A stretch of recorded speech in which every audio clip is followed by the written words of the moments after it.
উপস্থিত সম্মানিত মুসল্লিয়ানে কেরাম, আল্লাহ জাল্লা জালালুহু আম্মা নওয়ালুহুর অসংখ্য অগণিত মেহেরবানি যে রব্বুল আলামিন আমাদেরকে রমজান মাস পবিত্র দিন জুমার দিন জুমার নামাজ আদায় করার জন্য দুনিয়ার সকল কাজ কাম থেকে ফারেক করে বিশেষ করে আল্লাহ তাআলার মাসিয়াতের কাজ গুনাহের কাজ থেকে মুক্ত রেখে এই পর্যন্ত সুস্থ রেখে আল্লাহর ঘর সর্বোত্তম জায়গা মসজিদে এসে উপস্থিত হওয়ার এবং কোরআন ও হাদিসের আলোকে কিছু কথা বলার এবং শোনার মতো ব্যবস্থা করে দিয়েছেন। এই জন্য রবের দরবারে মাওলায়ে কেরিমের দরবারে অন্তরস্থল থেকে শুকরিয়া জ্ঞাপন করছি, আলহামদুলিল্লাহ। প্রিয় সুধী, আজকে আমার আলোচ্য বিষয় হইল ইসলামে যাকাতের বিধান। যাকাত সম্পর্কিত আলোচনা করার মনস্থ করে এসেছি। ওমা তৌফিকি ইল্লা বিল্লাহ। যাকাত সম্পর্কে সর্বপ্রথম কথা হইল যাকাত এটা কি? এই প্রশ্নের উত্তরে আমি চারটি কথা বলবো। এক নম্বর, যাকাত এটা ইসলামী শরীয়তের একটি গুরুত্বপূর্ণ ফরজ বিধান, যা কোরআন দ্বারা প্রমাণিত, যা হাদিসে রাসূল দ্বারা প্রমাণিত, যা ইজমায়ে উম্মত দ্বারা প্রমাণিত। শরীয়তের যে সকল অকাট্য দলিল আছে, সকল অকাট্য দলিল দ্বারা যেই এই হুকুমটা প্রমাণিত, যে ব্যক্তি যাকাত সম্পর্কে, যাকাতের এই বিধান সম্পর্কে বিন্দু মাত্র অন্তরের মধ্যে সন্দেহ লালন করবে, তা সে ইসলাম থেকে খারিজ হয়ে যাবে। এটা এমন একটা গুরুত্বপূর্ণ বিধান। নামাজ যেরকম ইসলামের গুরুত্বপূর্ণ বিধান, হজ যেরকম ইসলামের গুরুত্বপূর্ণ বিধান, সোমে রমজানের রোজা যেরকম ইসলামের গুরুত্বপূর্ণ বিধান, তদ্রূপ ভাবে এই যাকাতের বিধান এটা ইসলামের একটি গুরুত্বপূর্ণ বিধান। হুজুর আকরাম সাল্লাল্লাহু আলাইহি ওয়াসাল্লাম যখন মদিনায় হিজরত করে গেলেন, হিজরতের দ্বিতীয় বর্ষে এই যাকাতের বিধান ফরজ হয়। তখন থেকে মুসলমানরা তাদের সম্পদের যাকাত জনাব রাসূলুল্লাহ সাল্লাল্লাহু আলাইহি ওয়াসাল্লামের কাছে দিয়ে এসেছেন। কেউ কার্পণ্য করেননি। জনাব রাসূলুল্লাহ সাল্লাল্লাহু আলাইহি ওয়াসাল্লামের ইন্তেকালের পর যখন হযরত আবু বকর সিদ্দিক রাদিয়াল্লাহু তাআলা আনহু খেলাফতে অধিষ্ঠিত হলেন, এক দল, একটি ফেরকা, তারা এই বলে ঘোষণা করলো, মুহাম্মদুর রাসূলুল্লাহ সাল্লাল্লাহু আলাইহি ওয়াসাল্লাম দুনিয়া থেকে চলে গিয়েছেন, তার হাতে আমরা যাকাতের টাকা অর্পণ করতাম, যাকাতের মাল তার কাছে আমরা প্রেরণ করতাম। এখন মুহাম্মদুর রাসূলুল্লাহ সাল্লাল্লাহু আলাইহি ওয়াসাল্লাম নাই, আমরা আবু বকরের হাতে যাকাতের টাকা দেব না।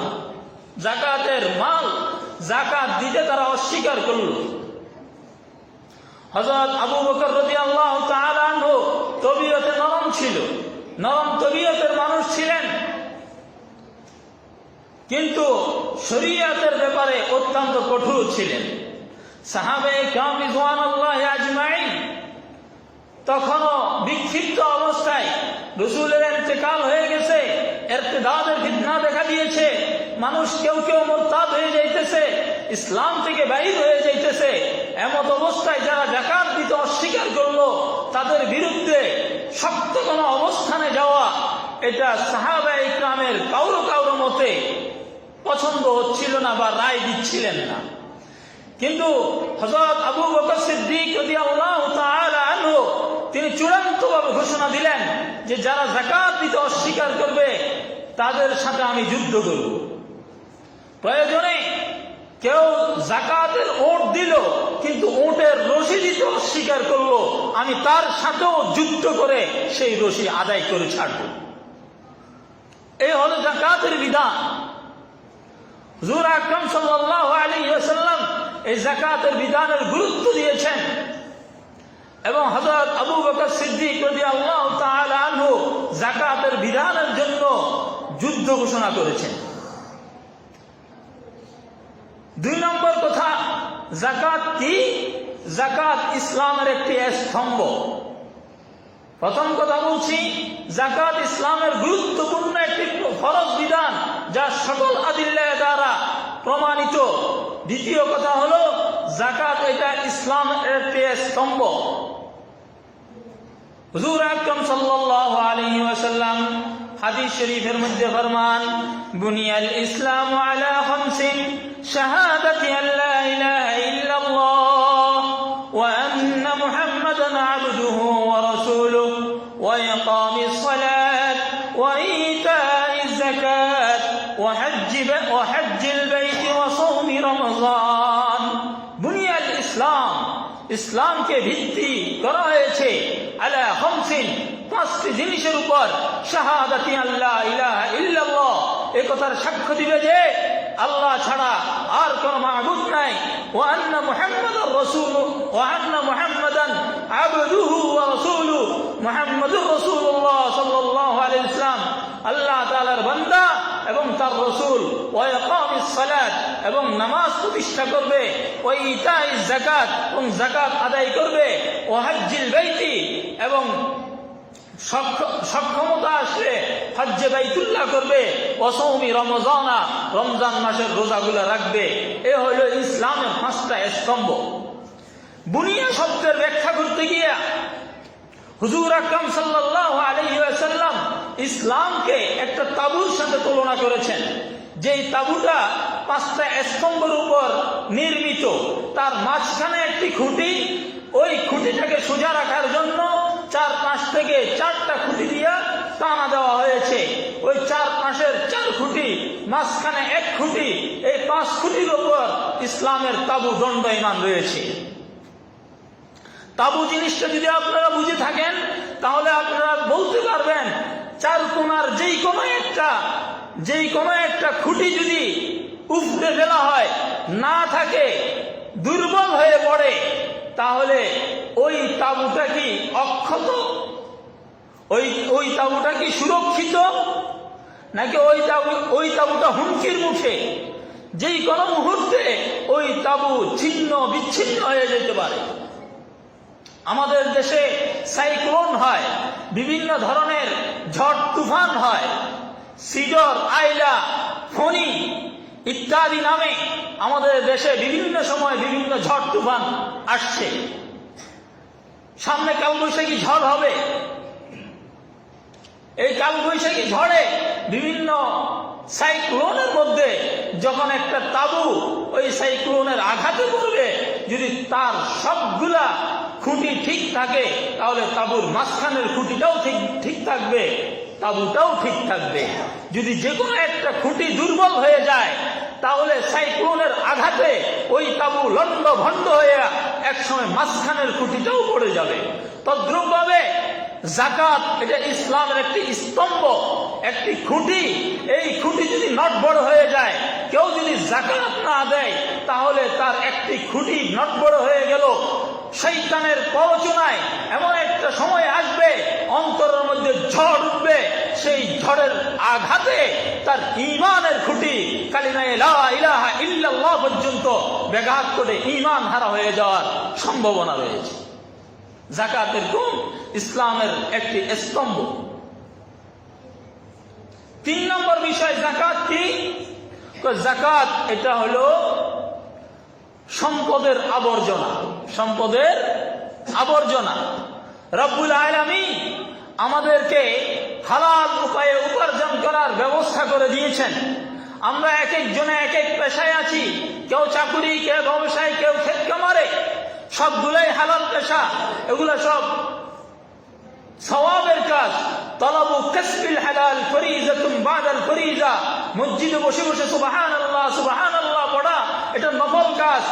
আর রাস্তায় রাস্তায় হেঁটে হেঁটে তরকারি বেচা এটা ফরজ কাজ, এটা ইবাদত। সুবহানাল্লাহর চাইতে নিয়ত যদি ঠিক থাকে, তাহলে ওটা আরো বড় ইবাদত। রব্বুল আলামিন আমাদেরকে হালাল উপার্জনের ব্যবস্থা করে দিয়েছেন। কারো উপার্জন বেশি, কারো উপার্জন কম। এই হালাল উপার্জনের মধ্যে আমাদের অজান্তে ভিতরে কিছু আবর্জনা ঢুকে পড়ে। এই যাকাত হইল এই মালকে আবর্জনা মুক্ত করার একটা উপায়। মালকে আবর্জনা মুক্ত করার একটা উপায়। বাংলাদেশ সরকার থেকে আমরা বিভিন্ন সময় অফার দেখি, সুযোগ দেয় সরকারে কালো টাকা সাদা করার সুযোগ।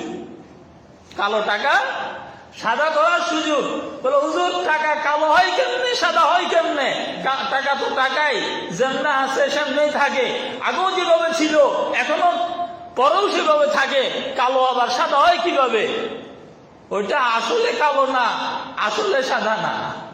ওই কালোর একটা অর্থ আছে, ওই সাদারও একটা কি আছে, অর্থ আছে।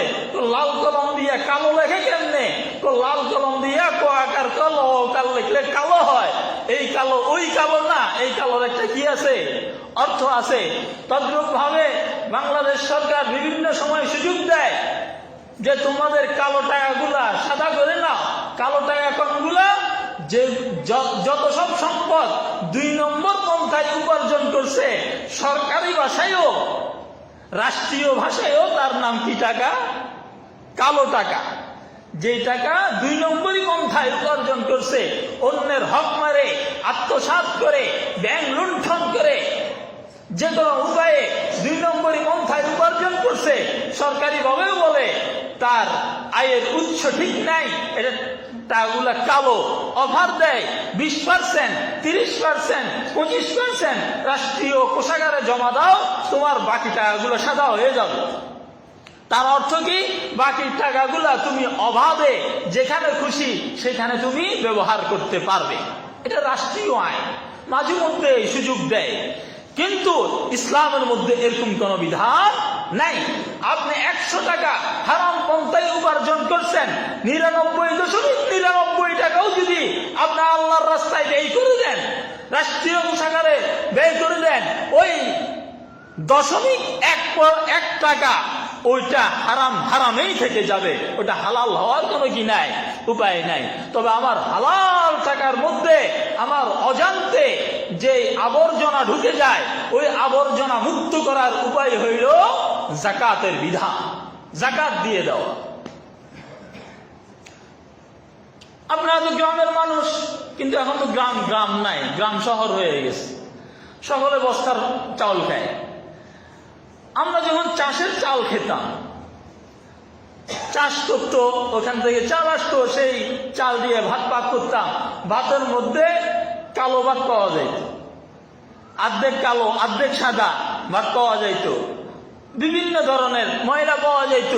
এগুলাকে একটা একটা করে বেছে এক পাশে রেখে দিলে তারপরে ভাতটা দেখতে সুন্দর লাগতো, খাইতে ভালো লাগতো। তদ্রূপ ভাবে আমরা যে সম্পদ, আল্লাহ তাআলা আমাদেরকে যে সম্পদ দিয়েছেন, এই সম্পদের মধ্যে আমাদের অজান্তে অনেক আবর্জনা ঢুকে পড়ে। যখন আল্লাহ তাআলার ফরজ বিধান এই যাকাত অল্প টাকা, যাকাত অল্প টাকা 2.5%, 40,000-এ 1,000, 1 লাখে 2,500, 2.5% যাকাত যখন আমরা দিয়ে দিব, তখন ওই ভাত যেরকম পরিষ্কার হয়ে যায়, ময়লা বেছে নিলে আমার সম্পদটাও আবর্জনা মুক্ত হয়ে যাবে। এ আল্লাহ তাআলার এটা সুযোগ দিয়েছেন, মানুষ যেন তার অজান্তে ঢুকে যাওয়া আবর্জনাগুলা পরিষ্কার করে নিতে পারে। 4 নম্বরের কথা, যাকাত কি? যাকাত এটা আপনার সম্পদের মধ্যে থাকা গরিবের হক। যাকাত কি? আপনার সম্পদের মধ্যে থাকা গরিবের হক। আমার সম্পদের মধ্যে যাকাতের যে অংশটুকু আছে, ওইটা মূলত আমার মাল নয়, ওইটা মূলত আমার টাকা নয়, ওটা গরিবের মাল, গরিবের অধিকার, গরিবের হক। আল্লাহ তাআলা আমার সম্পদের সাথে মিশ্রণ করে দিয়েছে আমাকে পরীক্ষা করার জন্য। তুমি তোমার সম্পদের মধ্যে গরিবের যে হক রয়েছে, সেই হক তুমি আদায় করো কিনা। দৃষ্টান্ত দিলে খুব ভালো বুঝে আসবে।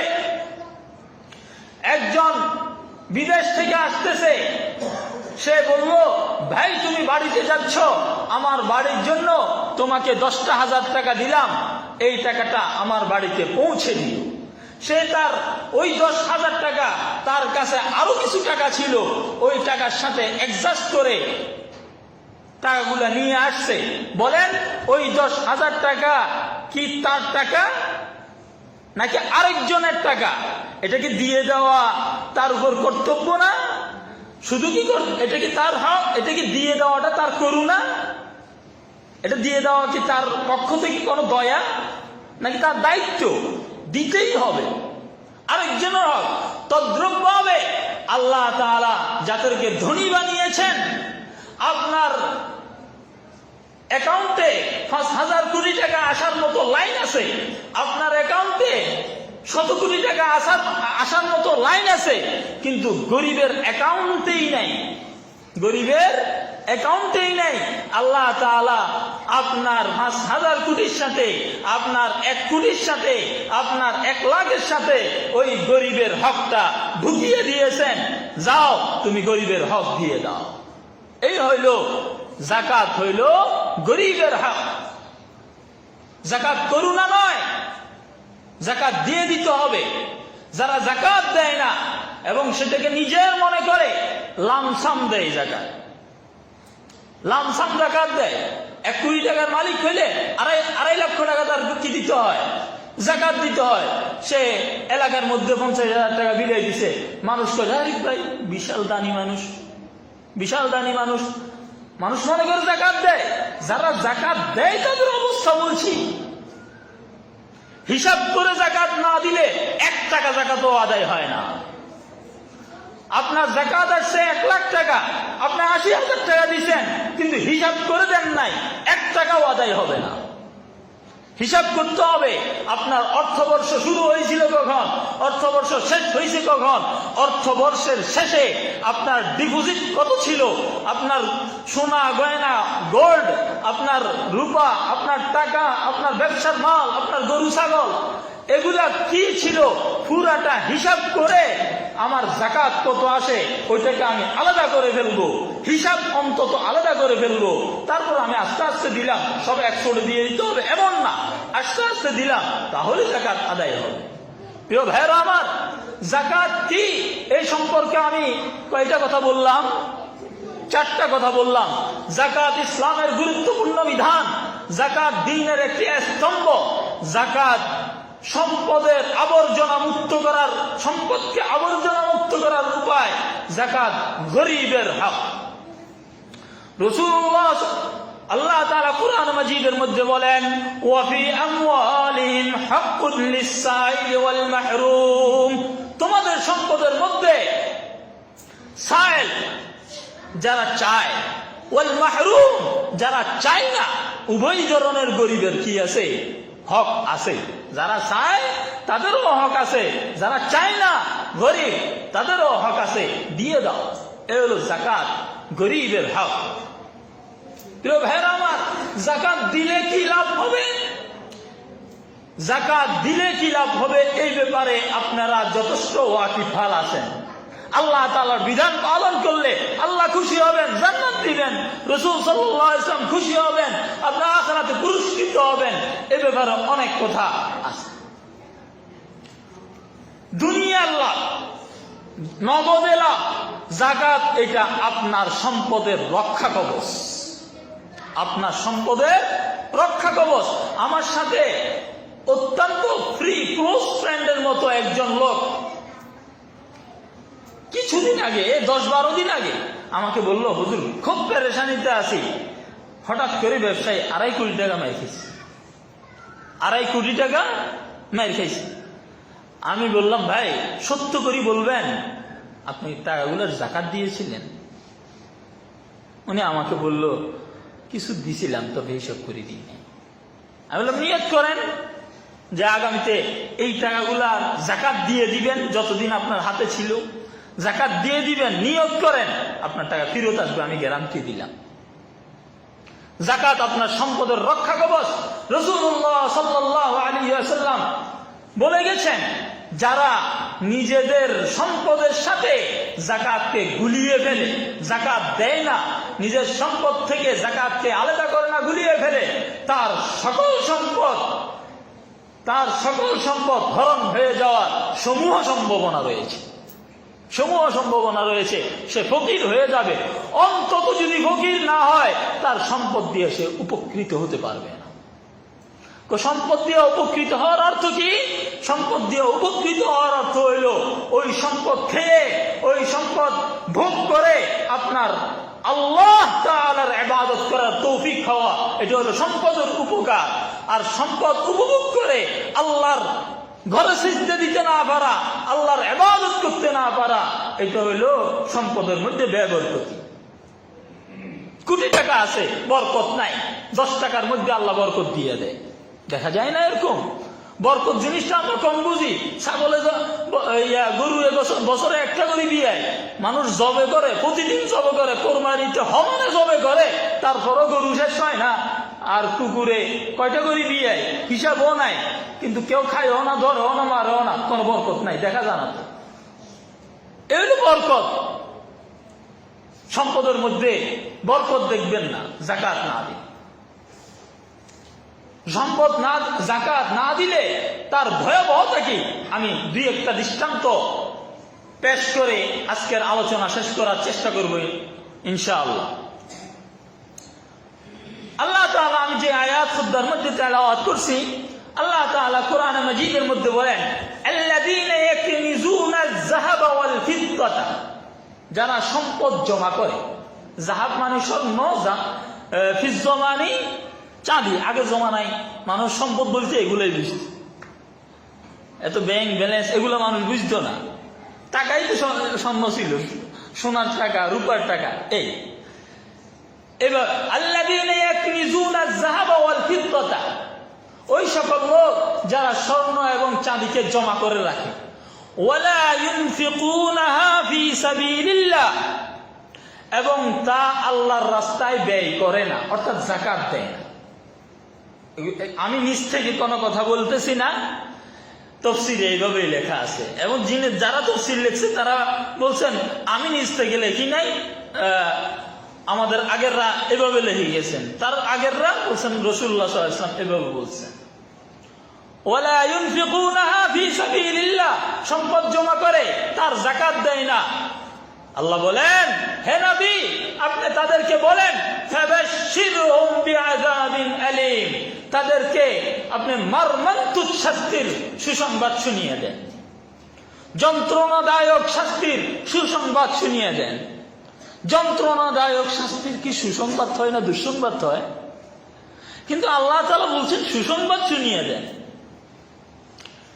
মুফাসসিরিন ইকরাম এটার 2টা ব্যাখ্যা করেছেন, যে কোন দুঃসংবাদের আগে যদি সুসংবাদের শব্দ ব্যবহার হয় তখন দুঃসংবাদটা, তখন কষ্টটা আরো বৃদ্ধি পায়, কষ্টটা আরো বৃদ্ধি পায়। জাহান্নামীদেরকে আল্লাহ তাআলা এক জায়গায় আছে, জাহান্নামীদেরকে বলা হবে فَلْيَضْحَكُوا قَلِيلًا وَلْيَبْكُوا كَثِيرًا جَزَاءً بِمَا كَانُوا يَكْسِبُونَ। দুনিয়াতে তোমরা যা যা করেছো এগুলার বিনিময়ে জাহান্নাম ভোগ করো। ফালিয়াযহাকু কালিলা ওয়ায়াবকু কাসীরা, কম হাসো বেশি কাঁদো। জাহান্নাম কি হাসার জায়গা? কেন বলতেছি কম হাসো? আরেক কষ্ট, এটা মেন্টালি কষ্ট দেওয়া। জাহান্নামে ভালাইয়া তারপরে বলবে হাসিও না, এটা ওকে হাসবে, হাসার কল্পনা করা যায়? বলবে ফালিয়াযা, তদ্রুপ ভাবে বলতে ফাবাশশিরহুম। আরেক তাফসীর বলা হয়েছে, যখন আনকমন কোন শব্দ বলা হয় মানুষের দৃষ্টি আকর্ষণ হয়। আপনার বাবা আপনাকে সবসময় তুমি ডাকে, এদিকে তুমি তুমি করে ডাকে বা তুই তুই করে ডাকে। হঠাৎ করে আপনাকে জিজ্ঞেস করলো আপনি কোথা থেকে আসলেন, আপনি হতচকিত হয়ে যাবেন। মনে হয় বাবা কিছু একটা শুনছে, সামথিং ইজ রং, কোন মনে ভুল হয়েছে এখানে।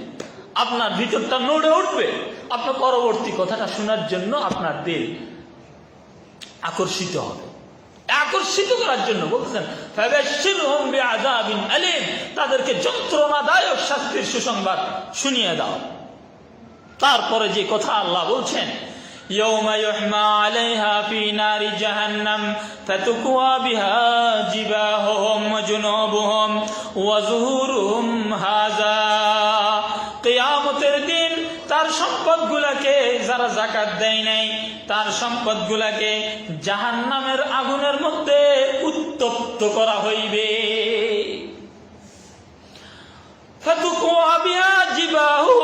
অথবা সেই উত্তপ্ত সম্পদ দ্বারা তার কপালের মধ্যে সিল মেরে দেওয়া হবে।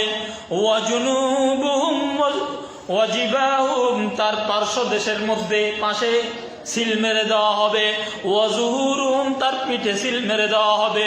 হাজা মা কানাস্তুম এবং তাকে বলা হবে হাজা এটা ওই সম্পদ মা কানাস্তুম যা তুমি সঞ্চয় করে রেখেছ, জমা করে রেখেছ, লিয়ান খুশিকুম তোমাদের জন্য, ফাযুকু মা কুনতুম তাকনিজুন যা জমা করছো আজকে আস্বাদন গ্রহণ করো, আজকে স্বাদ ভোগ করো। এটা মুফাসসিরিন লেখেন এটা কেমন যেন তার সকল সম্পত্তিকে জাহান্নামের আগুনের উপর উত্তপ্ত করে এটা শিল বানানো হবে, তার কপালের মধ্যে ওই শিল দেওয়া হবে। ওই শিলের মধ্যে এটা তাফসীরে নাই, তা ওই শিলের মধ্যে এটা বোঝা যাবে যে এ হইল যাকাত ফাঁকিদাতা, এ হইল যাকাত ফাঁকিদাতা।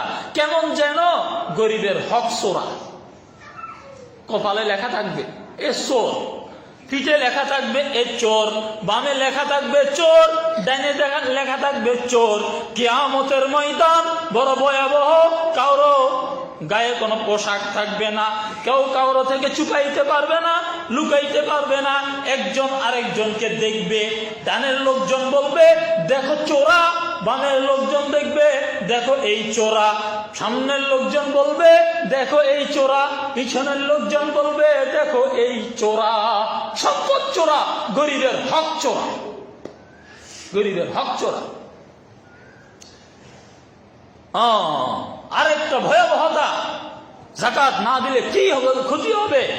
জনাব রাসূলুল্লাহ সাল্লাল্লাহু আলাইহি ওয়াসাল্লাম বলেন মান আতাহু আল্লাহু মালান ফালাম ইউআদ্দি যাকাতাহু, মান আতাহু আল্লাহু মালান, যাকে আল্লাহ তাআলা মাল দিল, ফালাম ইউআদ্দি যাকাতাহু, সে তার যাকাত আদায় করে না, মুসিলা লাহু ইয়াউমাল কিয়ামাতি শুজাআ, তার জন্য কিয়ামতের দিন 20 ধর এক সাপ নিযুক্ত করে দেওয়া হবে। আকরা, যেটা হবে টাক, অত্যন্ত অতিরিক্ত বিষের কারণে সাপের মাথায় চুল থাকবে না। আকরা টাক। লাহু জাবিবাতানে, দুইটা কল্লা হবে। সাপের মুখ কয়টা হবে? দুইটা মুখ হবে। ইউতাওয়াকুহু ইয়াউমাল কিয়ামা, কিয়ামতের দিন ওই সাপটা ওই যাকাত ফাঁকিদার দাতার গলার মধ্যে পেঁচিয়ে যাবে, গলার মধ্যে পেঁচাইবে।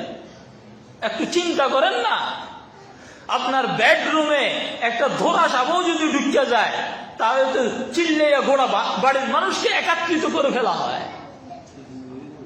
আমার ঘুমন্ত অবস্থায় একটা সাপ যদি আউটো টাচ করে আমার গায়ের পাশ দিয়ে চলে যায়, কি অবস্থাটা হবে কল্পনা করে।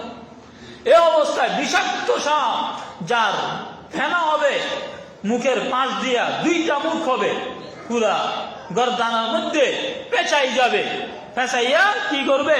সুম্মায়া ফুজু বিলাহ জামাতাই, তার দোনো গালের মধ্যে ছোবল মারবে। দোনো গালের মধ্যে কি মারবে? ছোবল মারবে। ছোবল মারতে মারতে বলবে, সাপের জবান হবে, সাপে বলবে আনা মালুকা আনা কানজুকা, আনা মালুকা আনা কানজুকা, আমি তোমার মাল, আমি তোমার সঞ্চিত সম্পত্তি, আমি তোমার মাল, আমি তোমার সঞ্চিত সম্পত্তি, খাজিনা। এরপর আল্লাহ রাসূল এক আয়াত তেলাওয়াত করছেন। সময় শেষ, আলোচনা দীর্ঘায়িত করা যাচ্ছে না। প্রিয় ভাইয়েরা আমার, এই জন্য হিসাব করে যাকাত দিয়ে দিব। যাকাত কোথায় দিব, এই আলোচনা করতে গেলে একটা কথা বলতে হয় যে যাকাত দেওয়ার উদ্দেশ্যটা কি।